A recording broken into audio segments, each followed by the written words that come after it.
ઇટલા ગામમાં શકુનીઓની રમતમાં ખેલમાં ખલેલ કરી તાલુકા પોલીસે 16,370ના મુદ્દામાલ સાથે 6 જુગારી પકડ્યા. કલોલ તાલુકા પોલીસ સ્ટેશનના પોલીસ ઇન્સ્પેક્ટર યુ.એસ. પટેલના માર્ગદર્શન હેઠળ તાલુકા સ્ટાફે રેડ કરી જુગારીઓ ઝડપ્યા હતા. તાલુકામાં ફરજ બજાવતા હેડ કોન્સ્ટેબલ જયદીપસિંહને અંગત સૂત્રો દ્વારા માહિતી મળી હતી કે ઇટલા ગામમાં રહેતા દિવાનજી વાલાજી ઠાકોરના મકાનની ખુલ્લી જગ્યામાં કેટલાક ઈસમો પાના પત્તા વડે પૈસાની હારજીતનો જુગાર રમાડી રહ્યા છે.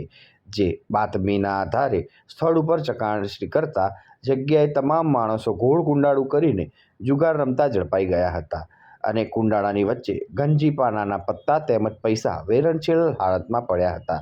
જેથી સ્થળ ઉપરના 6 જુગારીઓ 10,370ની રોકડ તેમજ 6,000 એમ કુલ મોબાઈલ એમ 16,370ના મુદ્દામાલ સાથે જુગાર ધારા વિરુદ્ધની કલમ હેઠળનો ગુનો દાખલ કરી કાયદેસરની કાર્યવાહી હાથ ધરી હતી.